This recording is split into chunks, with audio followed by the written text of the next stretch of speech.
Jerusalem near the ship gate, a pool, which in Aramaic is called Bethesda, and which is surrounded by 5 covered colonnades. Here a great number of disabled people used to lie, the blind, the lame, the paralyzed. One who was there had been an invalid for 38 years. When Jesus saw him lying there and learned that he had been in this condition for a long time, he asked him, "Do you want to get well?" "Sir," the invalid replied, "I have no one to help me into the pool when the water stirs. When I am trying to get in, someone else goes down ahead of me." Then Jesus said to him, "Get up, pick up your mat and walk." At once, the man was cured. He picked up his mat and walked. The day on which this took place was the Sabbath, and so that the Jewish leaders said to the man who had been healed, "It is the Sabbath, the law forbids you to carry your mat." But he replied, "The man who made me well said to me, 'Pick up your mat and walk.'" So they asked him, "Who is this fellow who told you to pick it up and walk?" The man who was healed had no idea who it was, for Jesus had slipped away into the crowd that was there. Later Jesus found him at the temple and said to him, "See, you're well again. Stop sinning, or something worse may happen to you." The man went away and told the Jewish leaders that it was Jesus who had made him well. So because Jesus was doing these things on Sabbath, the Jewish leaders began to persecute him. In his defense, Jesus said to them, "My Father is always at work unto this very day, and I too am working." For this reason, they tried all the more to kill him. Not only he was breaking the Sabbath, but he was even calling God his own Father, making himself equal with God. Right, so this is the healing at the pool, and the third sign of the 7 signs in the book of John. And just as we have discussed so far, all the signs talk about the same thing. All the signs of Jesus Christ tells us about the crucifixion and resurrection of Jesus Christ. How salvation is by God's grace. How we can receive salvation only through God's grace. So that is the key message. It's the key message of all the signs. And especially from chapter 5 through 10. Now Jesus explains what grace is through the Jewish laws and the feasts and the institutions. So he's trying to teach the true meaning of the laws and the feasts. You know, there are 3 major feasts, you know, to the Jewish people. And first is Passover. Second is the Pentecost. The third is the Feast of Tabernacle, or the Feast of Tabernacle. And we see in chapter 5 now Jesus teaches us the true meaning of Sabbath. In chapter 6, as we will see later, Jesus will talk about what Passover truly means through the sign of the 2 fish and 5 loaves of bread. From chapter 7 to 9, Jesus talks about the Feast of Tabernacle, and in chapter 10, other Jewish institutions. So Passover, as you well know, is the day when Jewish people were able to come out of Egypt by putting the blood of the lamb. Right? So that is, in Jewish calendar, that's the 14th day of the first month, which to our calendar is like sometime during mid-March to early April. And the second feast is the feast of the Pentecost. Pentecost is 50 days after the Passover. That's why it's called Pentecost. So 50 days after the Passover, usually celebrating the harvest, celebrating the harvest of crops. And also the last is the Feast of Tabernacle, which is just like Thanksgiving of today. So all this, Jewish people would gather in a sacred assembly. And celebrating those feasts always follow the protocols of the Sabbath. So if you understand what Sabbath is, then you will understand how these feasts are also celebrated. So the Sabbath is like the common denominator of all the Jewish major feasts. And all this is about Jesus Christ, and we'll be seeing that today. So healing at the pool, right? So let's try to look at when this is taking place. This is one of the Jewish festivals. We don't exactly know which, but it was on Sabbath day. And usually for John, John uses the word Jewish quite differently than other gospel authors. The word Jewish, it appears more than 70 times in the book of John, and usually the word is used to refer to the Jewish religious leaders who oppose Jesus Christ and the gospel. So to call this day, even though I'm sure it is one of those Jewish festivals that have a name, but instead of calling it, it just simply calls it a Jewish festival. So probably Jesus is trying to tell us something about people who are opposing and rejecting the gospel of Jesus Christ. And where is this taking place? It is at the pool called Bethesda near the Sheep Gate. Jerusalem is a walled city. Of course, these days we don't have walled cities. But in the ancient times, all the cities were walled cities. And in every city, there will be a lot of entrances, different gates. The gate called the Sheep Gate was one of those gates. And one of many gates to enter into the city of Jerusalem, among which there was a fish gate, there was a horse gate, there was a valley gate, there was a gate called Beautiful where the blind man was healed. So there were many different gates to enter into the city of Jerusalem. But the Sheep Gate, or the temple, but the Sheep Gate is the gate through which the sheep enter. The sheep that is about to be slaughtered. So the sheep for sacrifices, the Sheep Gate is where you bring all those sheep. And when you enter the temple, all the sheep would enter through that sheep gate. So now, of course, to the mind of Israelites, to the Jewish people, they became a nation because of the blood of the Lamb. Right? Because of the blood of the Lamb. So to Jewish people, the sacrifice of the sheep always means God's love and grace. God's love and grace. And that's why the gate called Sheep, the Sheep Gate, was the first gate that was restored when Nehemiah rebuilt the city wall of Jerusalem. It was the first gate to be restored, or the temple gate that was restored. So now we see that setting, the place itself, is a place that really reminds people of God's grace, God's love, how they were brought out from Israel by the blood of the Lamb. And now there's a pool called Bethesda. It's a combination of two words, Beit, which means house. So when you say like Bethlehem, it basically means house of bread. Or Bethel, that is house of God. Bethesda, it's a combination of the word Beit, house, and Hesed, mercy or grace. So now this is a pool named House of Mercy, House of Grace. So now we see that through this setting itself, John, the kind of author he's trying to give us a message. Through the setting itself, now John is trying to talk about grace. And now we see in that pool, in that Sheep Gate, there's a pool called Bethesda, or the House of Mercy, or House of Grace. There are a great number of disabled people, and John specifically points out the blind, lame, and paralyzed. Of course, there were a lot of other people, symbolizing sinners that are cursed. Because usually the blinds, the lame, and the paralyzed are the people who were cursed in the Old Testament times. So they're now, what they're doing is they're all waiting for the water to be stirred because they believed that, of course, now the NIV version does not have the verse 4. But in other translations, you will find verse 4. Because in the earliest manuscripts, the verse 4 is missing. But in the latter manuscripts, the verse 4 is there.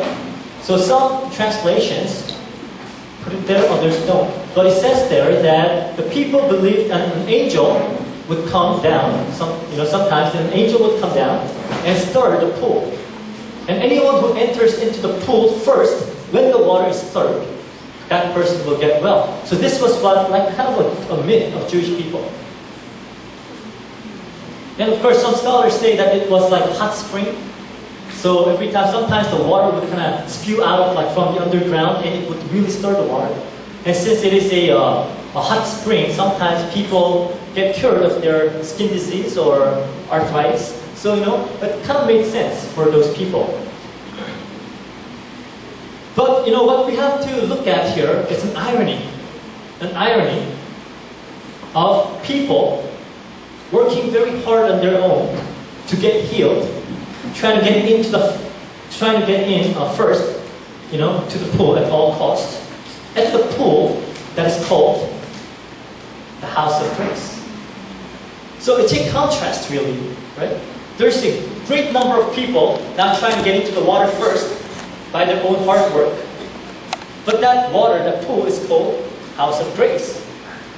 So it's a contrast that the Bible shows over and over and over again. The entire Bible shows us this contrast. People trying to be saved on their own, by their own hard work, versus God's grace. This is seen all over the Bible. For instance, the cloth that Adam and Eve made out of fig tree, the fig leaves, versus the cloth that God made out of animal skin. Right? The Cain's offering versus Abel's offering. The city that Cain built and the ark that Noah built. The Tower of Babylon that the Babylonians built for their own glory. And God brings a person out of there to go to the city of Canaan. So God keeps on showing this contrast between men's hard work, men working hard to be saved on their own, and on the other side we have God's grace continuously appearing in contrast to the man's hard work. So we have to be able to see this, So this is exactly what we're seeing again. Sinners, they're all just sitting there, all just getting ready, and stand by. As soon as the water gets stirred, they're all trying to get into that water first. Because for them, this pool, Bethesda, is the answer to their problems. We're going to talk about that later, but now this pool, for them, is the rest. They want that rest. They want that answer. So now they're trying to get it at all cost by their own hard work. And the Bible repeatedly shows this story to teach us that salvation is by God's grace only. And an interesting thing is that sinners would always refuse grace. Sinners refuse grace because they get mad at it. They get mad at grace. Why would you get mad at grace? It's free, it's not your work. But the reason why people get mad at God's grace is because grace always denies your hard work. Imagine yourself, you're really working hard, to reach your goal, to accomplish your dream. Imagine you're, trying very hard to win salvation or your own happiness.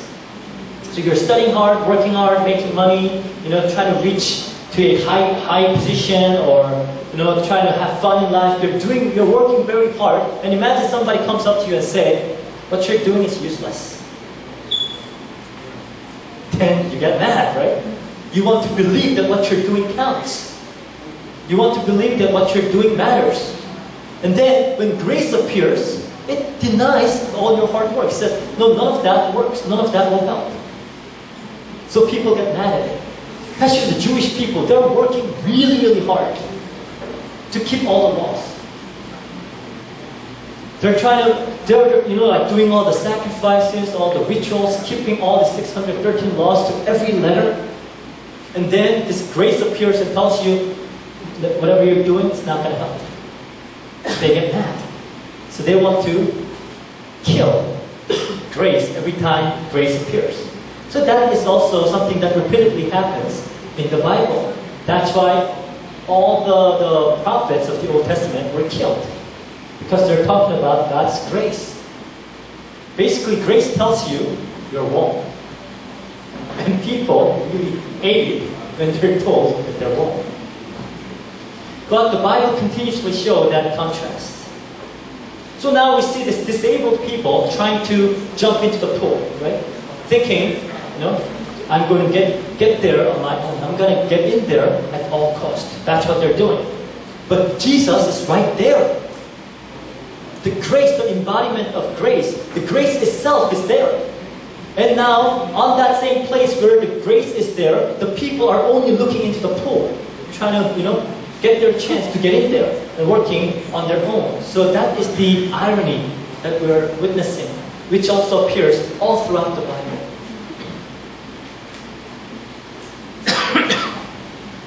So these people who are looking into the pool, they believe that somehow this pool will save them. This pool will save them. And to get there, they have to work hard on their own. That's what they believe. But in God's eyes, there are many, many disabled people, but John only uses 3 different types of people, sick people, to describe them. Blind, lame, and paralyzed. So imagine a blind or lame or paralyzed person trying to get into the pool first. Is that possible? Because there are people with less serious problems. Maybe something like skin disease or ear infection or atlas foot. They can go a lot faster into the pool than a blind person, because blind person can't even see the water being stirred. So what is he gonna do? Is he gonna, the water, okay. Somebody's already inside. There's nothing you can do. What about a lame guy? When you're lame, you cannot walk properly, right? You cannot run. And maybe we have people who have no problem with their legs, who can just run into that pool. So the chance of a lame guy getting into the pool first is 0. What about a paralyzed guy? Paralyzed guy cannot move. So imagine a paralyzed guy just lying there. The water's stirred. So what? Cannot do anything.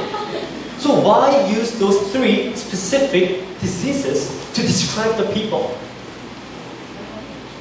To tell us that it's impossible for us. It's impossible for us to get into the pool on our own. The people with the lighter disabilities, like you said, skin disease, it's nothing, like cold. Like atlas foot, like ear infection, because I always have ear infection, but I have no problem running around. So, yeah, not a serious problem. So for a blind, for a lame, and for a paralyzed to get into the pool first, it is impossible. But to describe all those disabled people, John uses only 3 types of diseases. Blind, lame, and paralyzed. All impossible. That is who we are. That's who we are. It is impossible for us. It's impossible for us to get into the pool first. And this is us before we were saved. It was impossible for us. No matter how hard you try, it was impossible. But the thing is, the people of the world, they're all desperate. Right? They're all desperate. It doesn't matter how serious their problem may be, they're all desperate. Even the small problems to you is very desperate, right? Imagine your atlas foot, for you, is a lot more serious than someone else's pancreatic cancer, right? Isn't that true for you? Like your little pimple is more serious than someone else's leukemia. So they're all desperate. They all want to have their problems solved. So it doesn't matter. They will try to get in there at all costs. They don't care if the person in front of you is a man with pancreatic cancer or leukemia or AIDS. You don't care. Even though what you might have is just a little pimple or skin disease, you will outrun them. You will do whatever you can do to stop that person from getting in first, so you can get in first. And that is the world that we're living in. That's the world that we're living in. So, that's why people are competing and competing and competing. And they don't really care about other people. All that matters is that they get what they want. So, the people try very, very hard, believing that they can win their own happiness, peace, but cannot really attain true happiness or satisfaction or meaningful life. So just John, by painting this scene, is telling us all this message. That's why I always tell you John is an amazing writer. You look at it and wow, just with that contrast, tells you all that message. And people, because they are competing and because they're all desperate, people believe that their unhappiness is because of others. Because of others. Because the others got into the water first. When Jesus asked this man, this invalid man, was 38, I don't know, it's calling someone invalid, that's just, it's very demeaning, right? But anyways, this invalid man, and Jesus asks him, do you want to get well? And what does he say? Instead of saying, yes sir, please help me. Instead of doing that, he says, I have no one to help me into the pool. When the water is stirred, while I'm trying to get in, someone else goes down ahead of me. That's what he says. See, that's why people of this world think that their unhappiness is because of others. Because others get there first. Because others are doing better. Because others are taking away what belongs to you. And that's why they are unhappy about life. So when you have someone who is smarter than you, faster than you, better than you cannot truly be happy. It's not like, looking at our world that we're living in, people try to make a lot of money, believing that, if they make only like so much, then they will be happy. Like say, if I only have 1 million pesos, I will be happy. Once you get there, now you start looking around and see people with 2 million, 3 million, 5 million, 10 million, you're unhappy again. People, the students that are smart, like they're doing well in their own schools, but like once they get into college, let's say like they get into good college and all the smart kids are there, then that's when you're like all distressed, because I've never competed with that smart kids before. And when others are doing well, because of that, you're not happy anymore. But there will always be people that are smarter than you, right? At least for you guys, and for me. There will always be someone smarter than you. Unless like you're an Einstein or anything, There will be people who are smarter than you, and you will be unhappy. I know now these days, people, like especially women, they're really into their looks, how they appear. So they get a lot of like, plastic surgeries and cosmetics and all that. And it's interesting, like in Korea, and I think this is very common now, like if you're walking like with a girl and you look at another pretty girl and tell the girl that you're with, wow, she's pretty. The first thing that they will tell you is, oh, she got a surgery. They will tell you, oh, she got a surgery. She got a plastic surgery. So all of a sudden they are less happy because of this one girl who got this plastic surgery. They're not even sure. But because there's another, a prettier girl out there. See, that is the kind of world that we are living in. People working hard by their own might, by their own will and power to attain happiness, satisfaction, and meaning of life.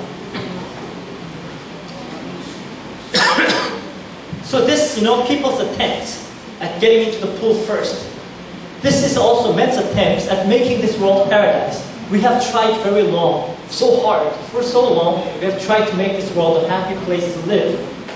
That's how we develop civilization, science, education, work, all that we have. But the history proves that it's impossible. It's impossible. That's what the history proves. People, right now we have 7 billion people in the world working very, very hard to be happy. Why aren't they happy? It's impossible. There are genius people out there, smart people out there, rich people, powerful people, all working to make this world a happy place to live, to be happy, but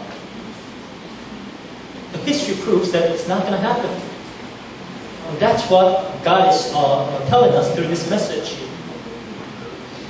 And these people who are trying to run into the pool, what they're missing out maybe because they're so busy, because they're so preoccupied with the thought of getting into the pool first, what they're missing out is that Jesus is right there. So even this man, Jesus is right there. It's like, okay, I need someone to put me in there. That's all he's caring. That's all he cares about. Jesus is right there. But he says, I need someone to put me into the pool. I need someone to help me into the pool. So with Jesus right there, the guy is only looking at the pool. That's what people are doing. That's what people are doing. So grace is right there. You know, and that is gospel. Gospel is grace. Grace, gospel, equal. You know, that's the same word. And I want you to look at yourself and think too. Isn't that what you're doing? When you have Jesus right there, aren't you still working hard to get into that pool? And then, so now Jesus tells him to just, pick up your mat, go. And then he goes. And it happens that it was the Sabbath day. So why heal on Sabbath? Why not wait until the next day? He could have. I mean, the men will always be there. Right? I mean, the guy, I'm sorry to say to him, but the guy's been sick for like 38 years. He can wait a day, right? I mean, that's fine. It's not that big a deal. He can wait for another day. Jesus could have just healed the guy the next day or the day before. Why on Sabbath? Why on Sabbath? Because we see that Jesus intentionally healing people on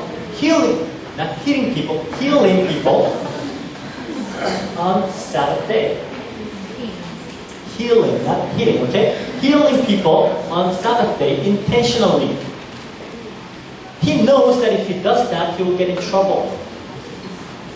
He knows that healing people on Sabbath will get him killed. Can you turn to Matthew 12, 10 through 14? Matthew chapter 12, verses 10 through 14. Then a man with a shriveled hand was there looking for a reason to accuse Jesus. They asked him, is it lawful to heal on the Sabbath? He said to them, if any of you has a sheep and it falls into a pit on the Sabbath, will you not take hold of it and lift it out? How much more valuable is a man than a sheep? Therefore it is lawful to do good on the Sabbath. Then he said to the man, stretch out your hand. So he stretched it out, and it was completely restored, just as sound as the other. But the Pharisees went out and plotted how they might kill Jesus. See? Jesus knew that healing on Sabbath will eventually get him killed. But he does that anyways. Turn to Luke chapter 13, 14 through 17. It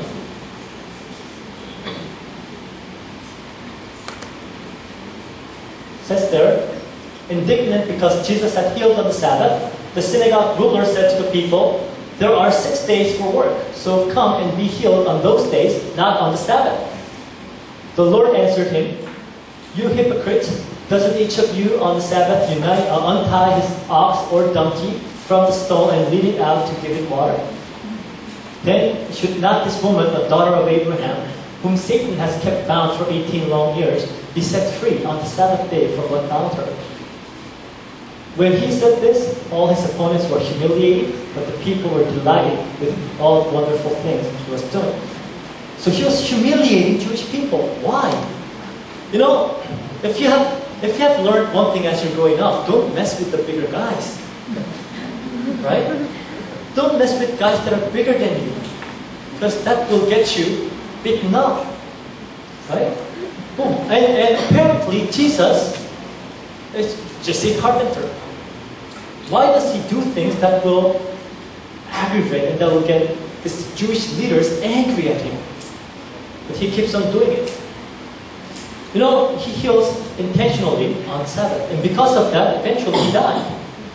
Because for Jewish people, Sabbath was really serious.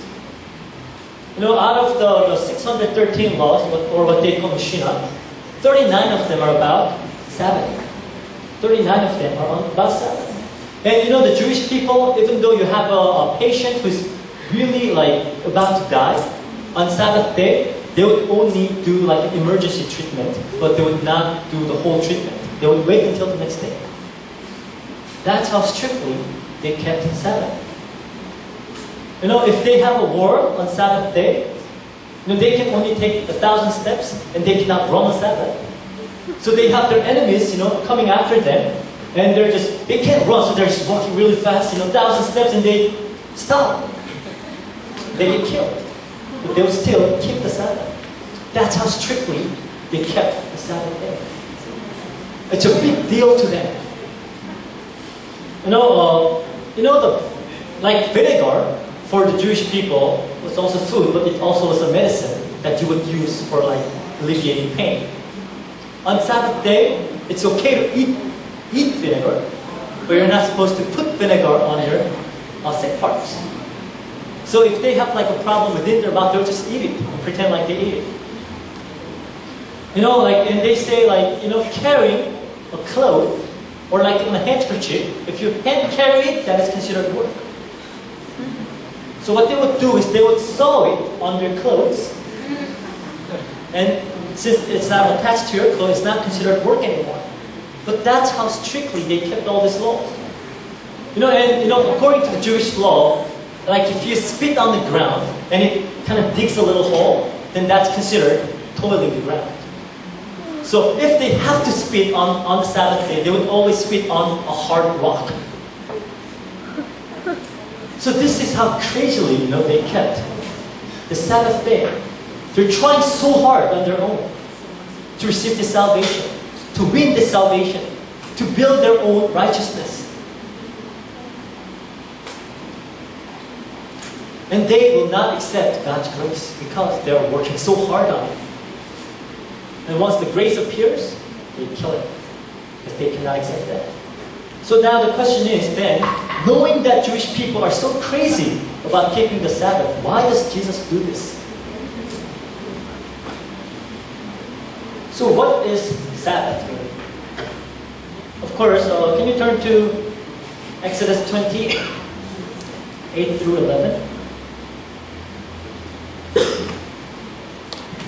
So remember the Sabbath day by keeping it holy. 6 days you shall labor and do all your work. But the seventh day is a Sabbath to the Lord your God. On it you shall not do any work, neither you nor your son nor daughter, nor your manservant, maidservants, nor your animals, nor the aliens within your gates. For in 6 days the Lord made the heavens and the earth, the sea and all that is in them, but he rested on the seventh day. Therefore the Lord blessed the Sabbath day and made it holy. So now, the reason why they rested on Sabbath and they didn't do any work on Sabbath is because God did not do any work on the seventh day. So that is kind of like the ground for their keeping Sabbath. But did God really rest? Is that what it means really? Does God get tired from doing all the work? No, because apparently Isaiah 40:28 tells us He will not grow tired or weary. So we know that God does not grow tired or weary. Then what's the point of resting? What's the point of resting? See, you have to understand the word rest or Sabbath correctly. The word Sabbath or Shabbat, it comes from the root word shab, which basically means being in one's right place. Being or going back to one's right place. Of course, for those of you who attended our Bible study on Friday, we talked really in depth about the Sabbath. We cannot, go that deep today. But, so really Sabbath is about God being God, the Creator, conquering and preserving every creature that He created, and He's revealing His glory. It's that state of God. It's the state of God remaining and dwelling in His creation as He reveals His glory to what is made, especially to people. That's what the book of Romans tells us, that even the nature reveals God's glory, so we are without excuse to deny God. See, that's what God is doing. So a rest is a state of God dwelling in His creatures, revealing His glory. And the rest for man, because man was created on the 6th day, and the next day is Sabbath. And the Sabbath day does not end. Because there was evening, there's morning, the 7th day, there's none of that. So now the state of Sabbath it must continue. State of Sabbath. So now we are invited into God's Sabbath. For us, as God reveals His glory, we must respond to His glory, surrender ourselves, obey Him, and glorify Him. And that state is the state of Sabbath, rest. Us being in our place as creatures, glorifying God and honoring Him, and God being in His place, revealing His glory and blessing His people. That is Sabbath.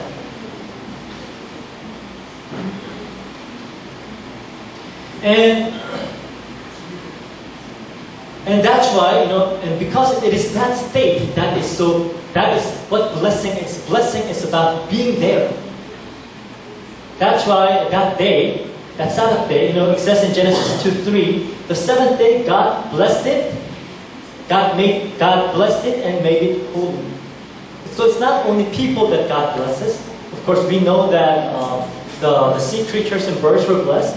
And that day of Sabbath was blessed and made holy. Because that state of being God's creatures, glorifying Him and worshiping Him, honoring Him and surrendering ourselves to Him, that state is the state of blessing. That's what Barak really means. Blessing really means. It's not about what you get. It's not about getting what you want or being what you want to be. That's not what blessing is. That's not a biblical concept of blessing. So this state of Sabbath is blessing. But due to sin, this rest is lost. This true rest is lost. That's why Jesus says in Matthew 11:28, "Come to me, all who are weary and burdened, and I will give you rest."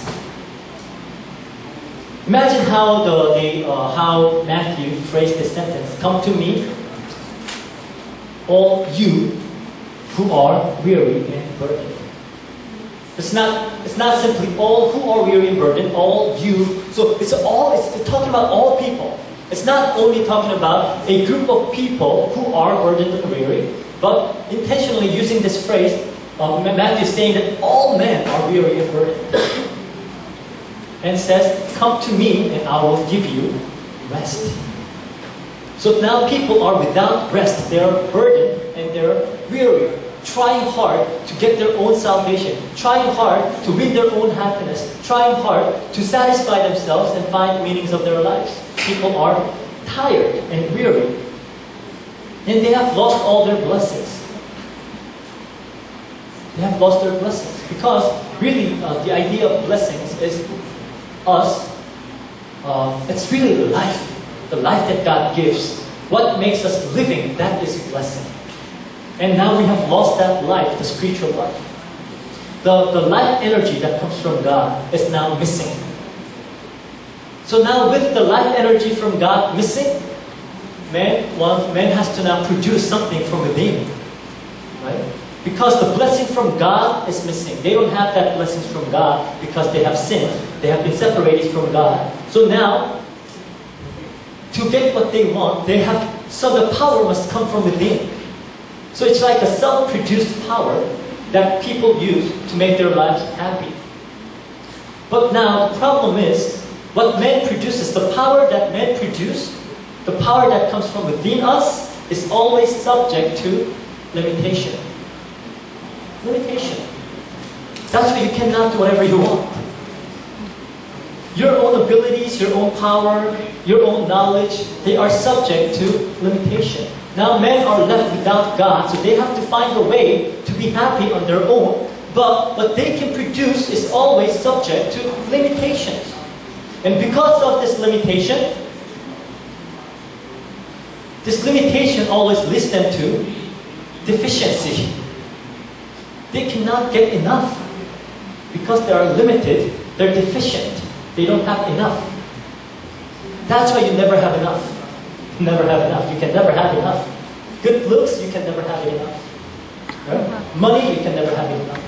Health, you can never have it enough. You know what really rich people want? They want to be richer. A man driving a really nice car, do you know what they want? A better car. A really, really good looking man, do you know what they want? A better looks. See, they can never have enough. Because what they produce is always subject to limitation. And limitation always leads to deficiency. So they're unhappy, unsatisfied. See, it's like an uprooted tree. A tree that is uprooted eventually will die. That's like us. That's us. But what we do is we try to fill in that deficiency. We try to fill ourselves and try to get rid of this deficiency. We want to have enough. So we don't want any deficiency. So we want more and more and more. So that's why you work really hard. Right? You work yourself to death and eventually you die. That's it. That's life. Too sad, right? That's just sad, but that's what it is. People with their self-produced power, working hard, but because it is subject to limitation, it always leads to deficiency. And because they're lacking, they want to fill it. So they work really, really hard all their life. They work their butts off, they work to their death, and they die. End of the story. See, that is the life without true rest. That's the state of missing the true rest. And the Sabbath is God's sign of covenant. God's sign of covenant. Turn to Exodus 31, 16 and 17. Exodus 31, 16 and 17. It says there, the Israelites are to observe the Sabbath, celebrating it for the generations to come as a lasting covenant. It will be a sign between me and the Israelites forever, for in 6 days the Lord made the heavens and the earth, and on the 7th day he abstained from work and rested. So now it says it is a covenant and it is a sign. So the Sabbath is a sign of God's covenant. So now the question is then, what is God's covenant? In other words, what is God's promise? What is God's promise? It's always one and the same. He says, I will be your God and you will be my people. That is God's promise. That is God's covenant. So the Sabbath is a sign of that covenant. That He will be your God and you will be His people. So it's like a contract. A covenant is like a contract that two parties make. So that the contract is about God being our God and you being God's people. But there's a condition. What is the condition?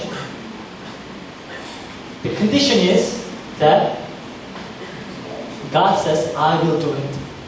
That's the condition. I will do it. It's not you, I will do it. So God's covenant says that He will be our God and He will make us His people. And the condition is that He will do it, not us. So when we now, on our part, try very hard to be with God, we try to produce our own works and our deeds to get there, then you are actually breaking the covenant. You're breaking the contract. So that's why it is considered sin to God. It's considered sin. I told you that sin is about relationship, right? Sin is about a relationship. We are in a covenant. We're in a covenantal relationship. That means God and us, we have a promise that needs to be kept between us. And it is this promise that holds us together. It's like a glue that holds us together. The promise says He will be our God and we will be His people. And the condition is God will do it. But when we try to do by our own deeds and our own hard work, we try to get there, then that is breaking the covenant. That's sin before God. You guys understand? Yeah? Alright. So that means, that's why in the Bible, if you break the Sabbath day, if you do your work on the Sabbath day, you are killed. Not only because you're doing work on the Sabbath day, but because the Sabbath is a sign of God's covenant. You not keeping it means you're not in that covenant. When you're not in that covenant, you die. That's the deal. So that is the message that the Sabbath is teaching us. It's not about you doing your work, no. Because the Sabbath is a contract. It's a covenant between God and you. If you're not keeping it, that means you're not in the covenant. If you're not in God's covenant, you are spiritually dead, so you die. That's what it is. See, and why do people work to begin with? Because when God first created us, we didn't have to work, right? That would be lovely, right? To live in a place where you don't have to work. And all you have to do is just pick some fruits from the tree and just eat it. And you have like so much time at hand. What are you going to do with that time? Like you live forever. What would you do? And I thought about it, like what would I do? Maybe I would like probably spend like the first 50 years, like try to be like really buff, you know, like you know those like guys who can do like pull-ups with one hand, you know, like probably gonna make myself like that. And then for another 50 years, just maybe work on music and be like a super music genius like this. And then maybe another 50 years on art. There's so much to do, right? If you don't have to work, you know, it's so nice. But maybe you'll just travel around the world by just walking, you know. But now, people have to work because their relationship with God is broken. And what are they working for now? They're working for the rest. People are working for rest. That's why people work on like 6 days, 5 days throughout, and so they can take the rest on Sundays and Saturdays. So I have like a respect for you guys coming to church on Sunday, and this is like your only rest day when you guys are here. Because you know what true rest really means. You know? But yeah, that's why people work for their own happiness and for their own security. True happiness and true security is only found in the relationship with God. But people work. That's why it is forbidden to work on the Sabbath day. Sabbath is not about you working hard for your own happiness. No. Sabbath is about you simply responding to God's glory.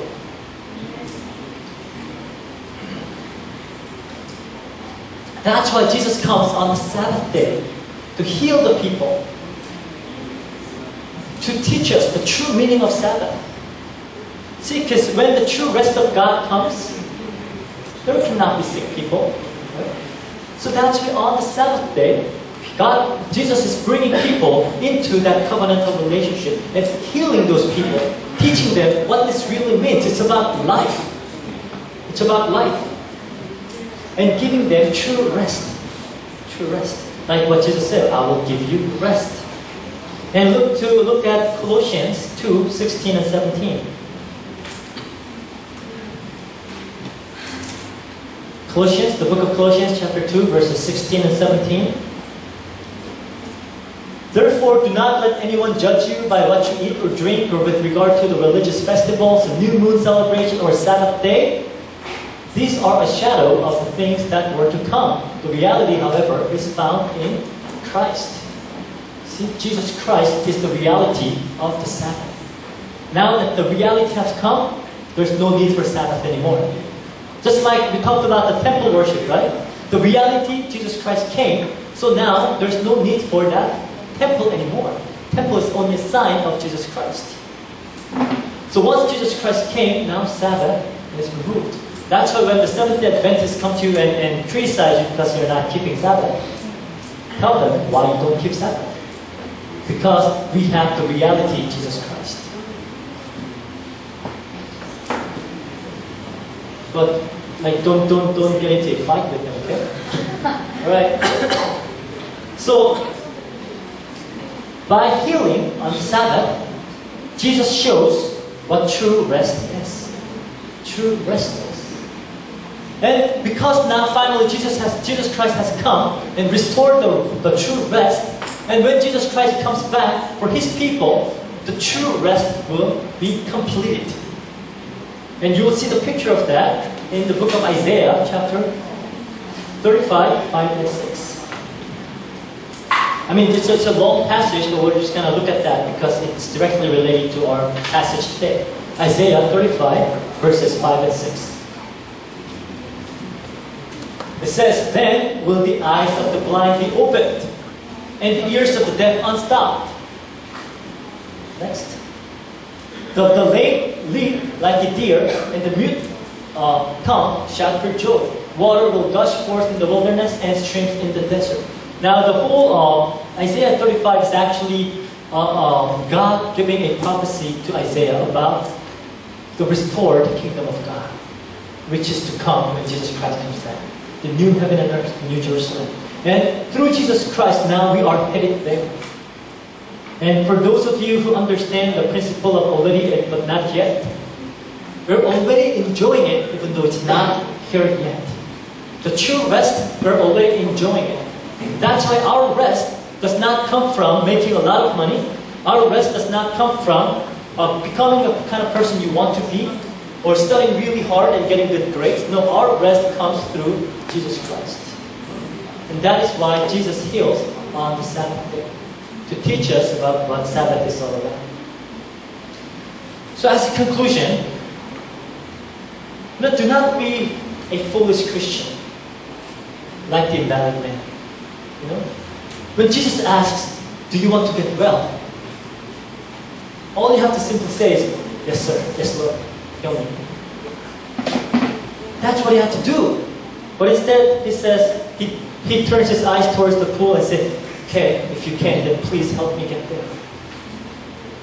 Please help me get there. See, the pool is like a false, it's like a fake rest that the world has created. But everybody's only focused on that pool. And some Christians, they turn to Jesus Christ so He might take you to that pool. Do you know what I mean? People pray to God, they believe in Jesus Christ because by faith in Jesus, they think they can get what they want. Because they can be the kind of people they want to be. They can accomplish their goals through Jesus Christ. So they always see Jesus Christ as a means to get to that pool. When Jesus Himself is the stream of the living water. So don't be that foolish Christian. Don't be that foolish Christian. The guy says, please take me into the pool. I need someone to take me there when the true rest is talking to him.